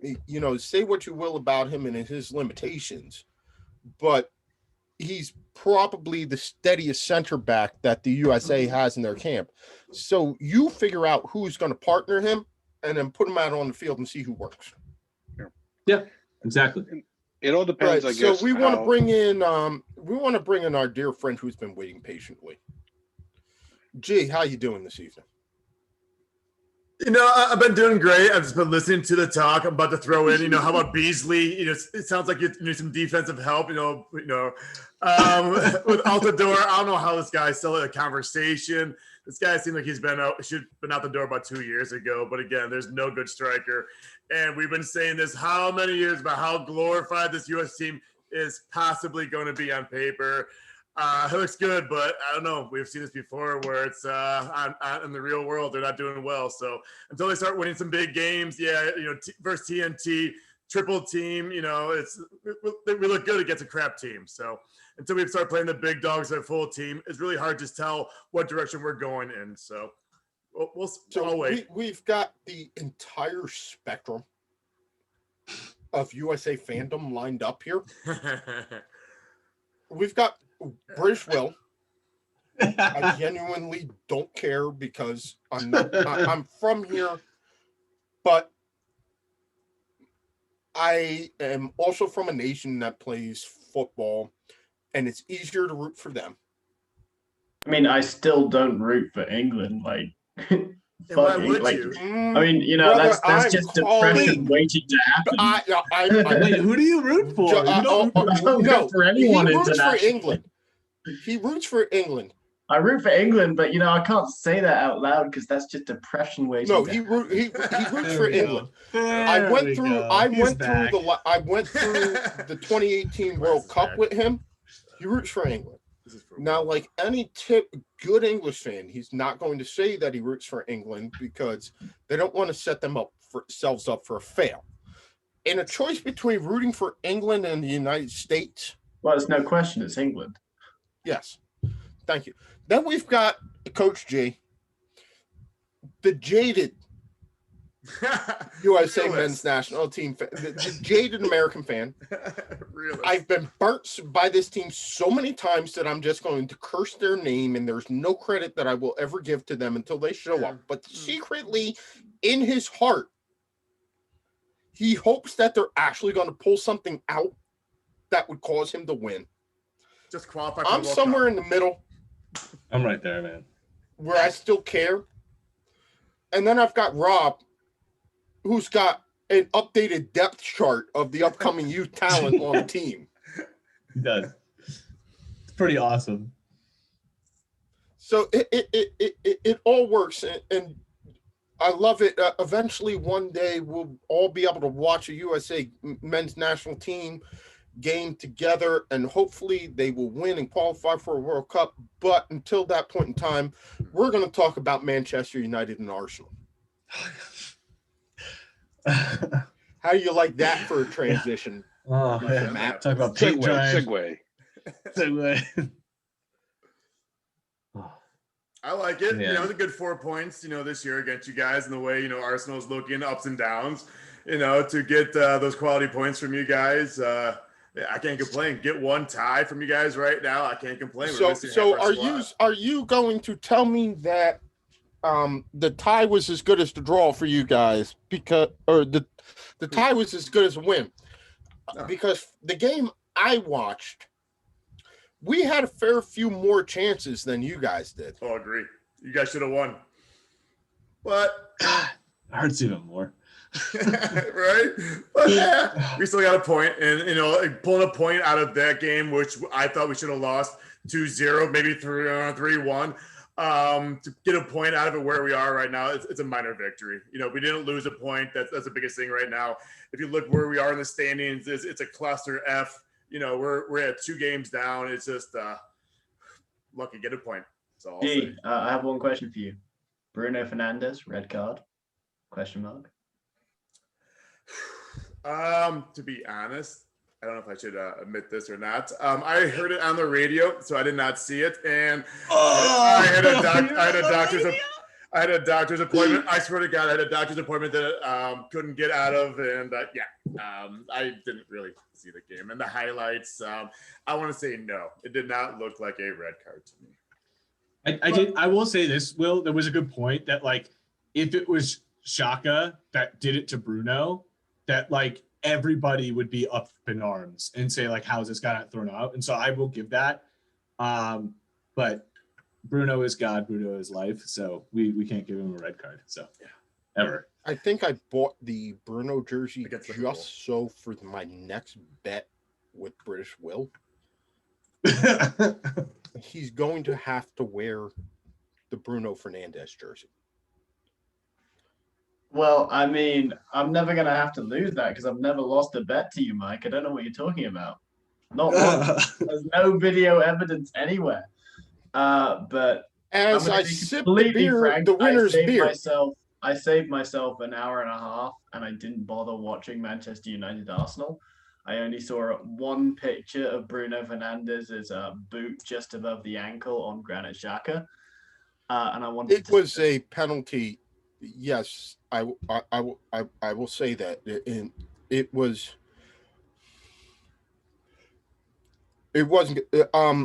But that being, despite whatever it was, United had a number of clear chances to win. Unlike the Liverpool game, I thought they played way more offensive. They created ones. Matt, what I would say is, as good as Ole was in these games last year,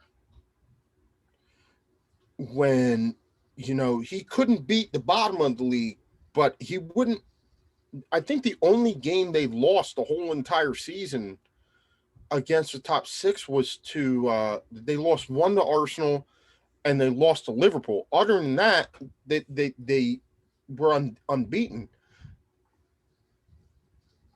Against the top six this season, we have scored one goal, Manchester United, in a 6-1 beatdown by Tottenham.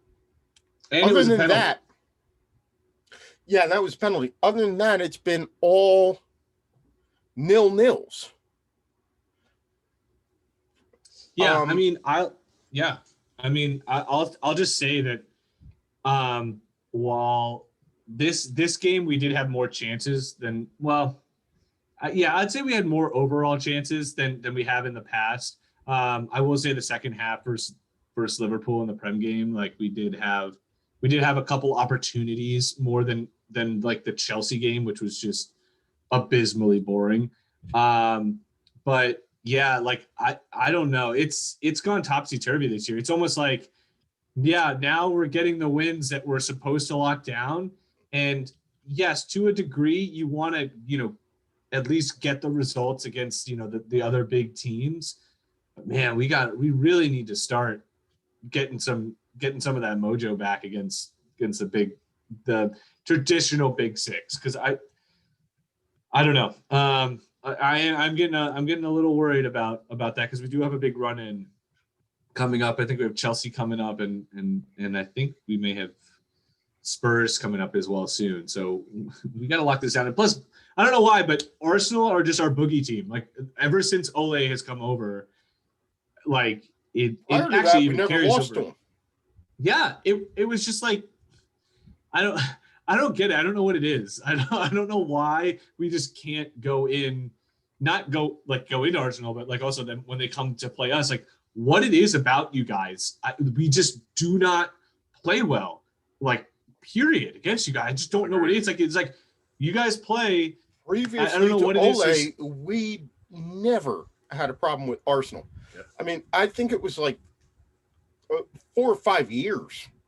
I enjoyed playing Arsenal, even with when we had LVG. Like I loved playing Arsenal because we would win. Can anybody say 8? I think that everyone likes playing Arsenal. I love playing Arsenal as well. It's a free 6 points every season. Sorry, G. I feel like a 6-year-old because I'm like, why does everyone else get to enjoy playing Arsenal now? Like, why do we have to like not enjoy? And G, I really appreciate it because you're just taking the hits. You're just taking these body blows, and then they're gonna hit me with. Well, normally he would have But sucks the other because thing you know is- Arsenal didn't have Caballos, we didn't have Saka, we didn't have Tierney, we didn't have Abayo, and you guys still pulled out 0-0. So like in my eyes, that's kind of a win. We had like our A- B+ team, and we got a 0-0. And no offense, you guys should have won again. And Arsenal had our chances, but like at the end of the game it was 0-0, and we pulled out a 1 point on that.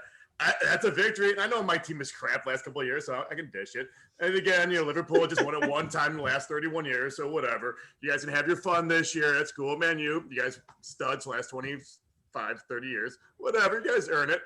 But Arsenal's, we'll get our own. We'll get it. Just to add So to the funny thing about Arsenal I pile. got to give G credit tonight. I got to give G credit. Normally, it's like 3-2 Arsenal fans on this show at best. Talk Yeah. about this. The other two Arsenal fans dropped out.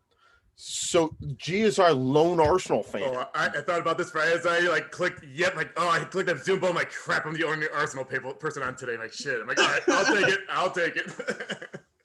It's not even a take. It's honestly a compliment to you guys. And it's not even like I mean, it's not even just an Arteta thing. Like, I don't know what it is. Maybe it's just your players just seem to really enjoy. I wouldn't say enjoy, because it's not always like, it's not like you guys are run. You did have one game, I think last year, where you ran away with it. But it's not like you're running away with the games, but it's just like, it's almost like your players like kind of look forward to it because they kind of know that they match up against us well. I don't even know. I always want to think that if you had those good players in, that we would actually have played better against you. Yep. It's like, it's the fact that you guys knew that you would have to like scrap it, and like, it's like that old meme of like, well, you know, Arsenal can't scrap it. They have to play their beautiful football. And like, I think that when now that you guys have like started coming together and having to scrap the results, like you guys have started to turn things around, and then you just always use to the level. I would say like Arsenal's down, but you guys are playing down to the level of who you're playing. You play against Sheffield, you play down to their level, and they were a scrappy team. They pulled off the wood. Yep. You know, you guys We played down to Liverpool's level too. We had to go way down to play Liverpool. We all do. We all do. It's just been really tough. hard. Oh, okay. You had to go way down to play Liverpool. I'm just gonna share my screen for a moment. Okay. Via the titles here. Look at there's those second division wins. We've got a few second division wins because we'll admire our history. And FA. I think that this really, especially this area here. Oh man, you guys got that nice Sheriff area. of London charity shield. You guys have a lot of like cuppity cups, don't you? You know, you got like a super cup. There's a lot of cutlery in there. There's What is quite a the bit of Sheriff of silverware in there. London And communication? I'm hearing a lot of hate towards But we all can do that with all our clubs successful that have played over team in 130 English years. history. Come Excuse me, on. the most successful team in English history.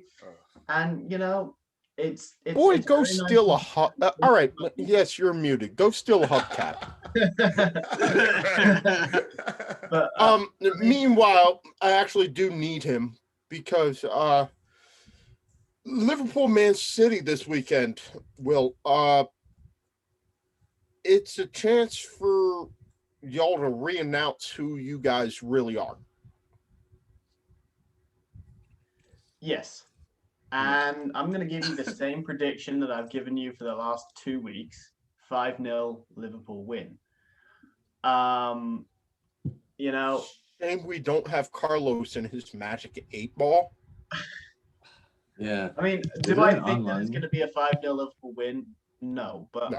that's how confident I am in Liverpool that they're going to win this game. I don't think there's any way Manchester City can pull off anything but a draw in this game. And I would be willing to bet doing next podcast in Mike's Bruno Fernandes jersey that Liverpool will win this game. I would be willing to bet that. That's how confident I am with Liverpool. All right. And that's just a confidence born of the fact that it's Liverpool Football Club. And I can believe in them even in the most difficult of times. And that's pretty beautiful for me. And I feel sorry that you guys don't have that. Matt, we need to talk about this because So I know I wanna will try. confidently bet the next will bet podcast, that if Liverpool if does not win the Manchester City game, that I will wear your Bruno Fernandes Champions League jersey. God. Matt, I want that so bad. Oh, I want it. I just want to eat that so bad. Let's think this all the way through. A Liverpool win, which doesn't see him wear the Bruno Fernandes jersey, could actually benefit United, because that means that City drops points. So I'm seeing this as a win-win. I think, honestly, I would just take both teams dropping points. Like, I want to draw. Yeah, but really bad. all I mean is I'll take us. He said unless Liverpool wins, he does the podcast next week in the Bruno Fernandes shirt. I mean, take you know what the biggest loss for me on this one is? He might wear the Bruno Fernandes shirt before I do. Yeah. I mean, I definitely take the bet.